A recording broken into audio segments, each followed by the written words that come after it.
All right. Hello and welcome back to the Wrong Place, Right Time podcast. This is the third episode. I'm going to be by myself for the first couple minutes again, looks like.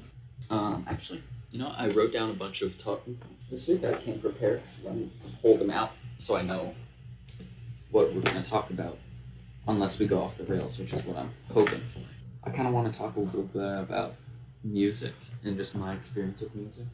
When it's just me by myself, it's probably going to be like just a more discussion or like serious kind of talking thing situation, as opposed to when Marc, Charlie, and Alaric are here, because it's a lot harder to be funny by yourself or have those kind of back and forth banter moments when you're by yourself. So I'm just probably gonna talk about my experiences, that kind of thing. But yeah, I'll talk about music then, I guess, because I've been listening to a lot of it recently, and I don't know if this is a normal thing or if it's just a me thing, but I feel like I live my life in phases.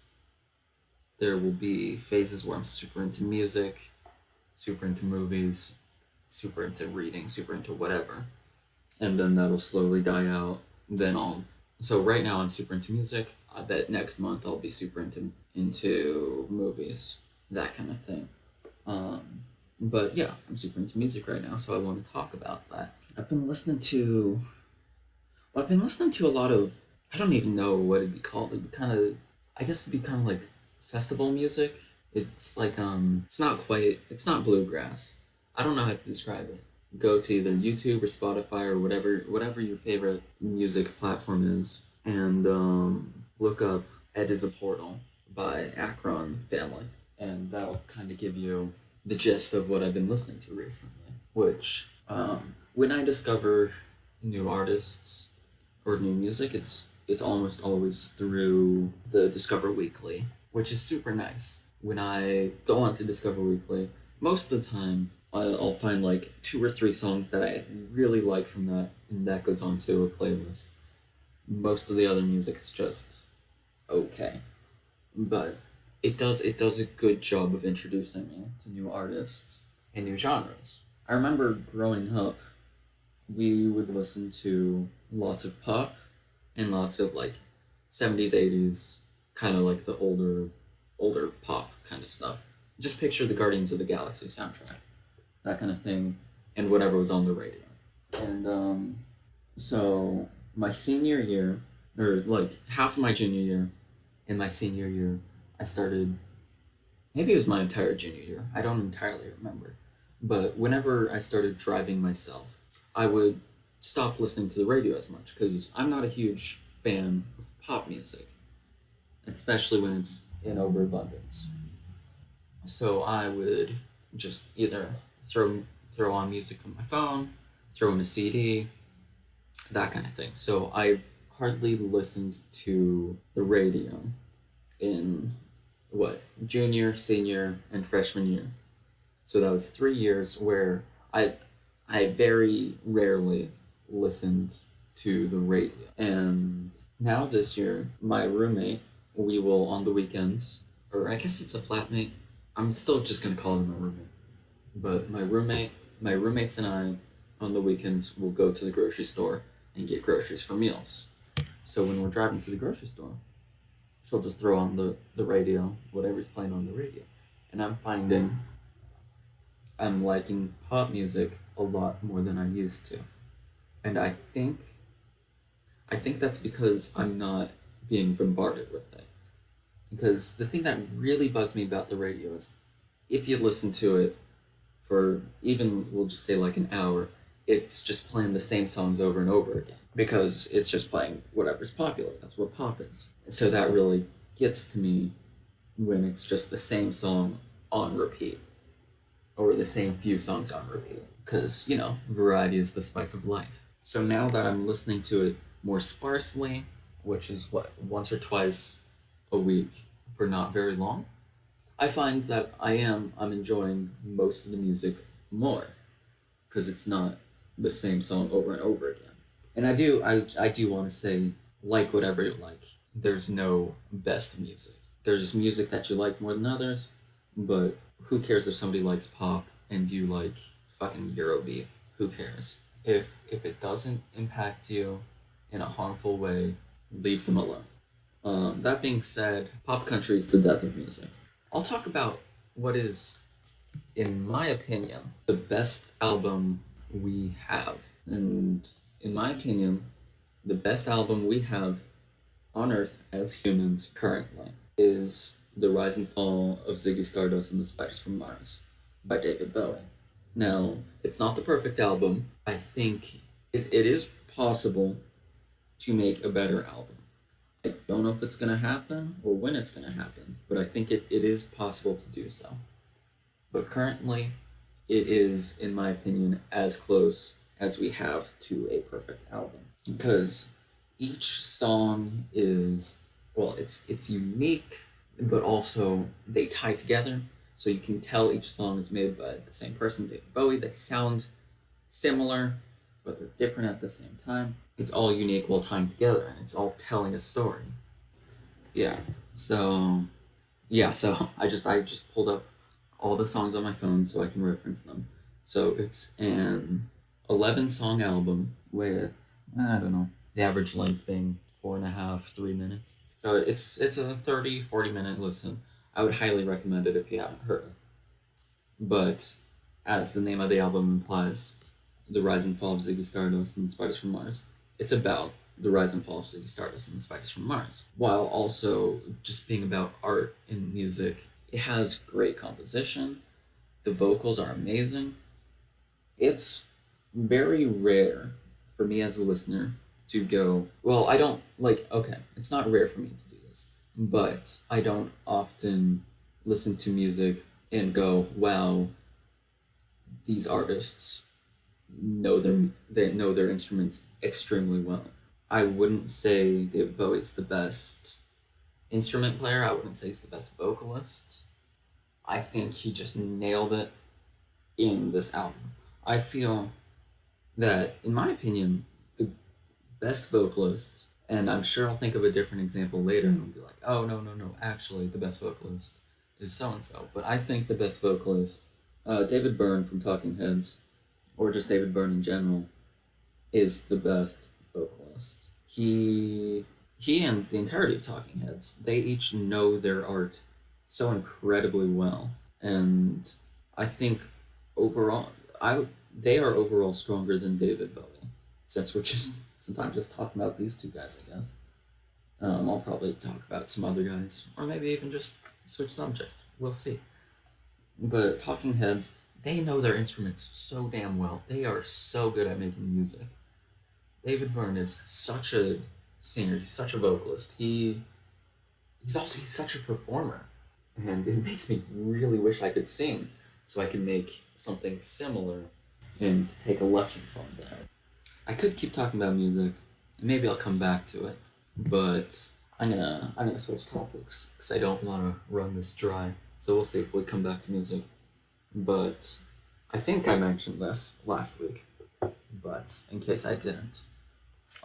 So I'm an architecture student at this point, and it was either Thursday or Friday last week. One of my professors hosted it wasn't a workshop, but it was just like a get together where we'd talk. She'd have us do some drawing activities, that kind of thing. Normally the lecture is like 300, 400 something students, and she only let 40 people sign up for this get together. I think I have it written down somewhere, but I think only 18 or so. Yeah, there were 18 other students who arrived. But so what we did is there's a James Trail Sky Space on campus. You should Google what one of those looks like real quick. Maybe I'll throw one on the screen. Maybe I won't. I'm kind of busy this week, so I don't really have too much time for editing. But we went to a James Trail Sky Space, which is essentially it's a suspended tarp with a square cut in the middle, and as the sun sets, that tarp, it lights up different colors and makes it seem like the sky is coming down to you. You're kind of in a room with the sky. So we talked about it. We did a few sketches. All of this before the show started, because she wanted to clarify for the first time you see it, you shouldn't take pictures. You shouldn't take a video. You should just be there and enjoy the scene. So I do plan on going back there sometime and taking a time lapse. I'll probably upload that to my channel so y'all can see it as well. But it was very calming because she explained the difference between meditation and contemplation, which I I realized there was a difference, but I didn't. She explained it in a unique way to me. She simply put in layman's terms, contemplation is deep thought with your eyes open. You're taking in the world around you, you're observing, and you're thinking. While meditation is deep thought with your eyes closed. So that's inner thoughts. You're thinking about yourself, kind of thing. You're thinking about the world around you, but without actively perceiving it. So this the sky space, this would be a contemplation space. And it's is so calming and peaceful and just overall beautiful there. It's so hard to explain if you haven't been there. But you essentially you sit there for 30 or so minutes and look at pretty colors. But it just has such a profound effect. But going back to before the show started, our professor had us do some sketching exercises. The first one we did was she had us just try and draw the square of, the square of sky above us. So it's essentially she just had us draw a square in our sketchbooks. And she didn't tell us that there was going to be a certain time frame or anything like that. So pretty much as soon as we each finished drawing the square and we're about to start adding details, she said, "Stop, flip the page." Which, you know, we were all planning on adding a little more detail, trying to do some shaders, trying to do some shading, something like that. After that, she told us to not look at the page. So we're not allowed to look at our sketchbooks anymore, and to draw the square above us. And so naturally, that's like trying to draw with your eyes closed. So I drew a pretty decent square, but it's two of the corners don't connect, or one of the corners don't connect. So it's an open square, which seemed, I think that was a common thing with everybody. She had us do this, 2 more times? So my second one wasn't actually quite as good as the first one, but I think the second one made a more interesting shape. And the third time, okay, I'll explain the second one. The second one is also, it didn't close. It obviously has 4 lines because it's a square. One is longer, 2 are the same, and 1 is shorter. So it looks not unlike my room, where it's a door that leads into a hallway. It's a room with a door that leads into a hallway, which I thought was cool. It's not a square. It's not necessarily fun to look at, but I think it's interesting, especially with the context of the story. My third and final square was the first one I closed. But the starting and finishing line, they overlap, so it has kind of a fishtail, if I'm explaining that well. I think I wrote here that I thought it was the more interesting square I drew, but I'm looking at it now with retrospect. I think the second square I drew was my favorite. After we finished drawing squares, she asked us to draw the outline of the bench in front of us. So that includes all the people sitting in front of me. So there were 3 people sitting in front of me. I needed to draw, again, without looking at the paper. So my eyes are locked on what I'm drawing as I'm drawing. My eyes are locked on the subject of my drawing as I'm drawing. So it made a pretty... I was going to print out because I took a picture afterwards of what the subjects looked like, and I was going to print that out and stick it in my sketchbook, and I might still do that. Because I know what it is that I drew, so I can see what I drew. But I don't know if that translates to somebody without that knowledge, without that context. It's hard. I've been going for about 25 minutes at this point. It's hard talking without somebody, because I'm talking to you guys. But it's hard talking without a second active participant. Which, I mean, I could try talking about that, but I feel like that would get pretty boring pretty fast. So let's... Oh, I mean, I guess going back to the light space, I took my roommates to go see that. They liked it. We were a little late and also hungry because we didn't eat before. But yeah, they liked it. It was cool. I don't know. What's there to talk about? Have I seen anything particularly provoking? I saw Blade Runner over the weekend. That's a very good film, actually. I feel like somebody else could talk about this movie at length and in such great detail. But it's just, I don't think I can do that. I can say I wish I didn't see the sequel.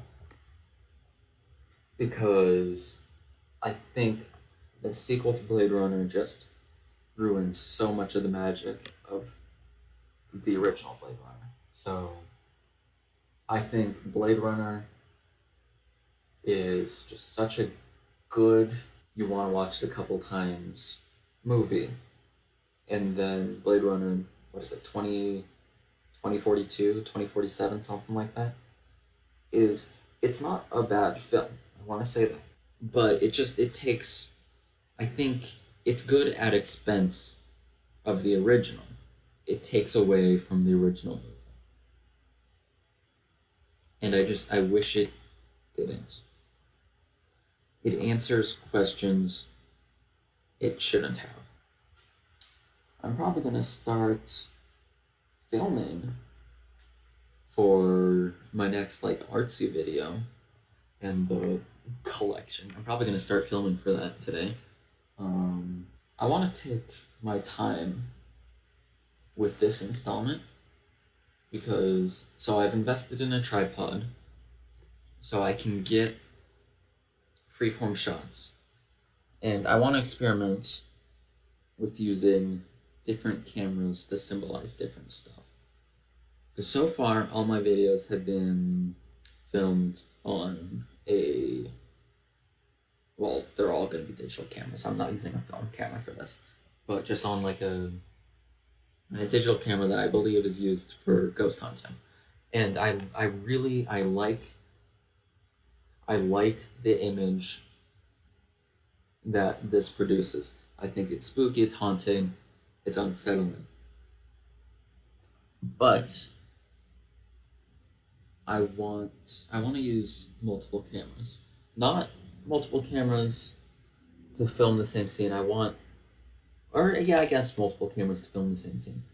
But I want the cameras to be different things. I want the original camera to symbolize and look like something else from just what you guys are looking through. So right now, well, I guess I have 3 cameras, but only 2 that I can use. I have the original spooky cam, we'll call it that for now, and I have my phone.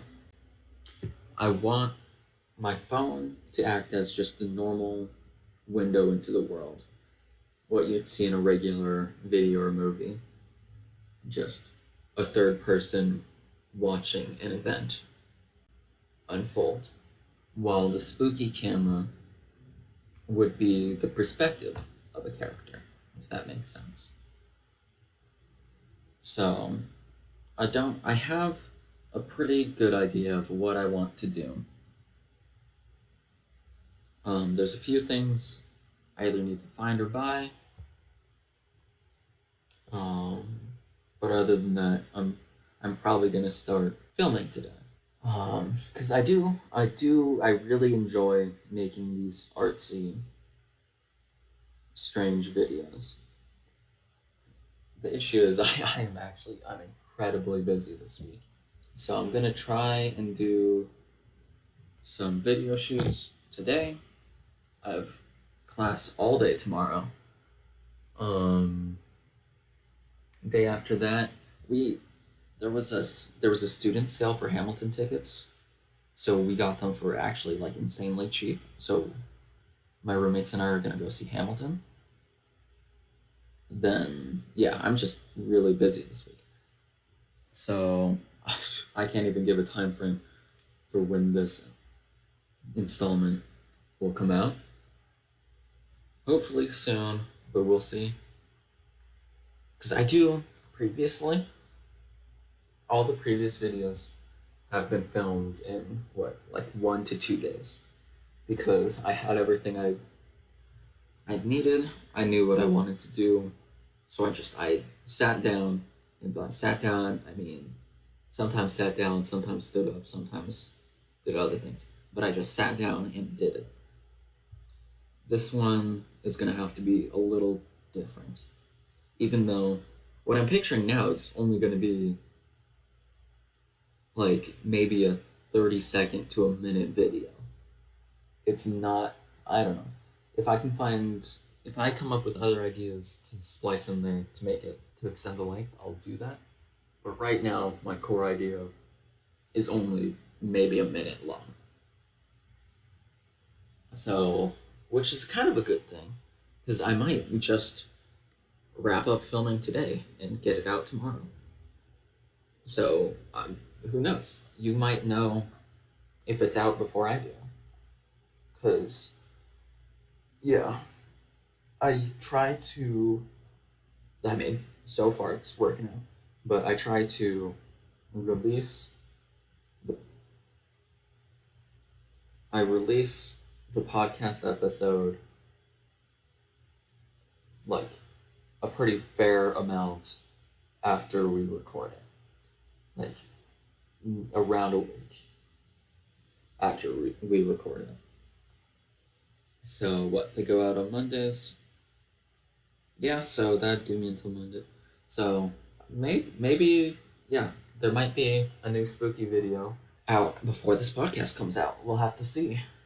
I've been meaning to check because the second episode's out at this point. What was I talking about? I want to talk about that some more. What was I talking about? I was talking about my weird art bad videos. I think I said this, but yeah, I finally have a tripod at this point.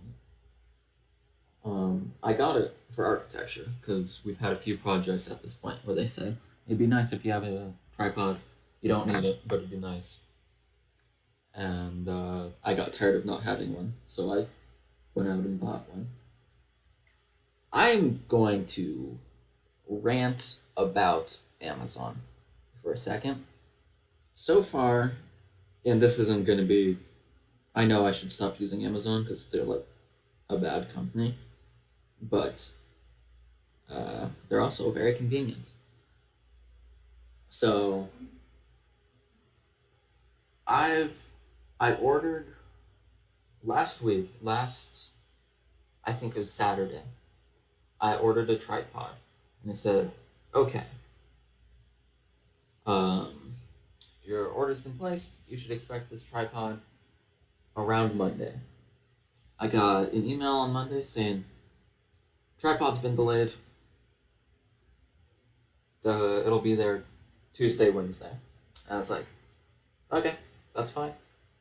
I don't need it terribly urgently.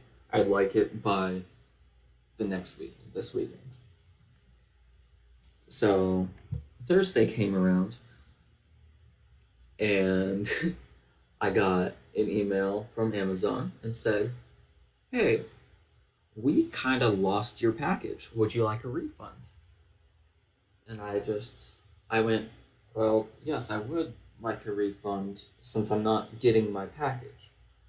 So I got a refund. I got my $20 back, and I went, "Okay, let's order a different tripod."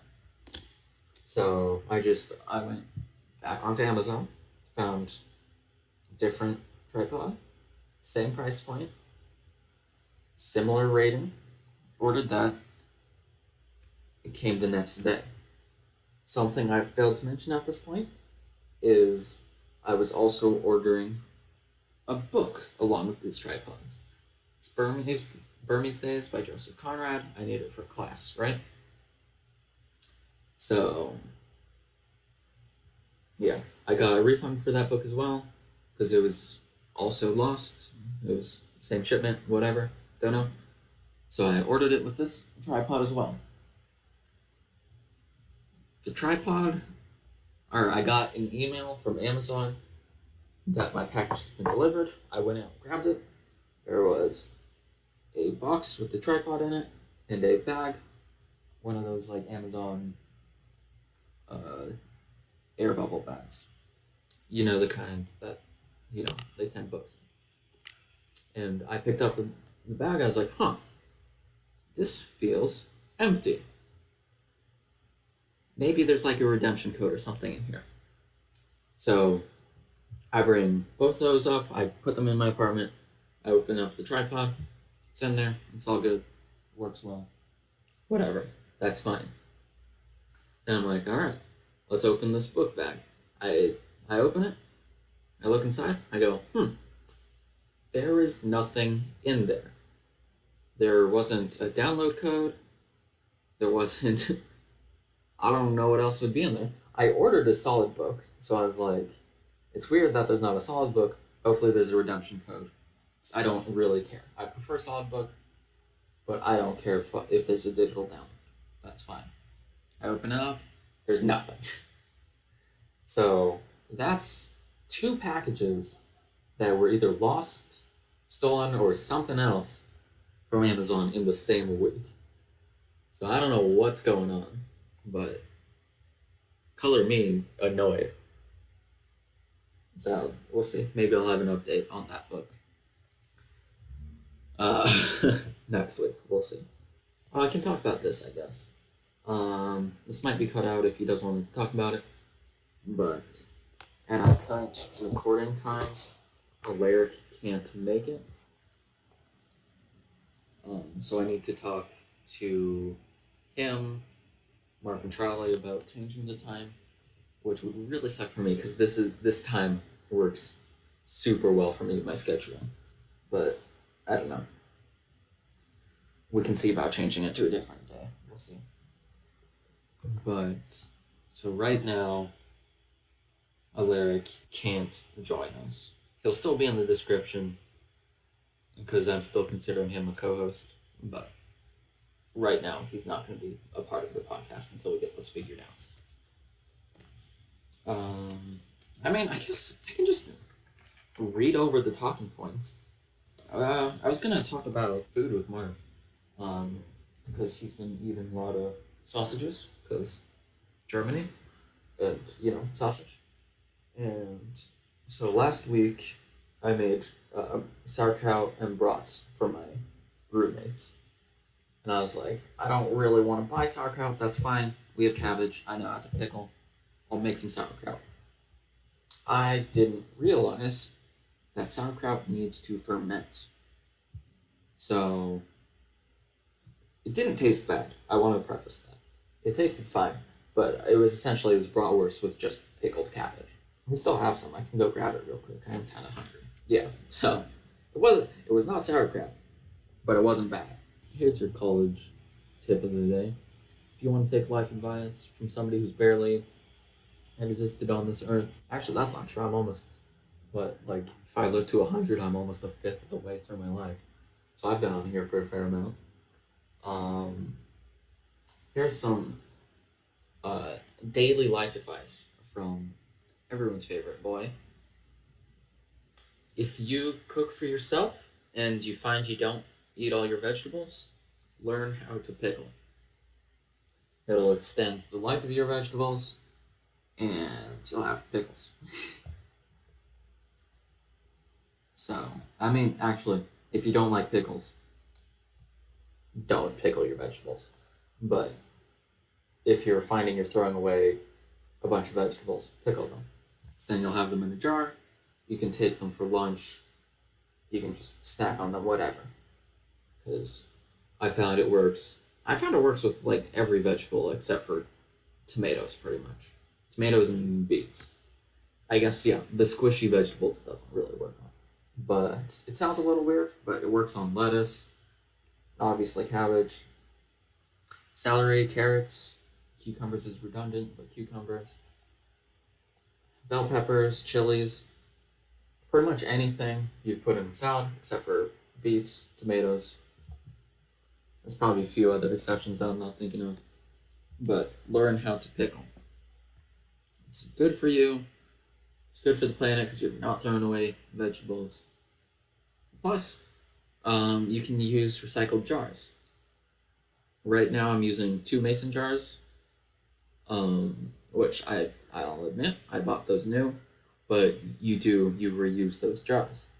And as long as you're not doing the preserving step, where you boil the lids on the mason jars are reusable. So, yeah, I have 2 mason jars and I have a ragu jar that I'm using.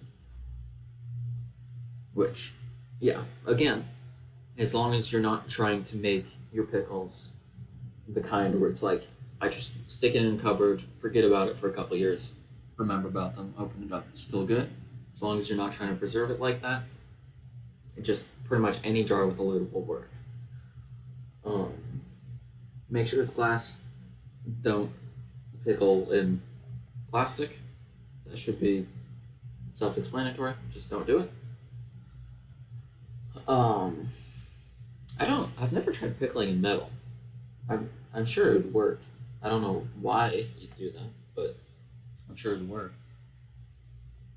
But just remember, pickle your vegetables. that is your life tip of the week, of the day. Sorry. I was talking with Marc the other day, and by the other day I mean yesterday, I think. Yeah, it was yesterday. And he was asking, we were just looking for games to play. And he wanted to find a movement-based battle royale type deal. So, after the call, I went searching for free movement-based battle royales. And I found one that's pretty fun. I'm hoping it's better with friends, because it's good, but it's not exceptional by yourself. And what is it? It's I just have the name. Hyperscape. It's made by Ubisoft, who I hate, but the game's pretty alright. It's pretty good. It's not parkour based, but it's a very vertical battle royale. It has the classic, just sci-fi setting. There's not a huge variety of guns, but there's enough to spice up combat. It's not necessarily streamlined. Because there's an emphasis on moving, there are a lot of splash damage weapons. So there's I can only remember 4, there might be more. But there's a grenade launcher, which is just kind of your standard grenade launcher. There's an adhesives explosion launcher. It shoots it just shoots like globs of goop where if it hits a person it explodes. If it hits a wall it explodes after a few seconds. So that's pretty neat. There's something I think it's called like the Rainmaker, something like that, Stormmaker, something like that, where I'm not entirely sure what it does, but it shoots like a big ol' explosion, something like that. And then the fourth explosive is just it's kind of like a mini rocket launcher. It shoots small rockets that explode on contact. Other than that, it has your standard, shotgun, pistol, assault rifle, snipers, that kind of thing. It's pretty fun. I would look into it. It's really annoying because it makes you use like Ubisoft Connect or whatever, so that's annoying. But other than that, it's a pretty fun game. And if you like battle royales or even just games that don't punish you for moving, it's definitely one of those. It's a lot like Apex, except less people play it, so it's not friendlier. I don't know. It's hard to explain. I like it more than Apex, but it is very similar to Apex in that way. Jeez. I might just wrap it up. I've been going for long enough, and they're not joining. So, I guess, yeah. Keep an eye out. New art video out soonish, maybe, hopefully. Thanks for watching. Like and subscribe if you enjoyed it. I guess, see you next week. Hopefully they'll join me next week. We'll see.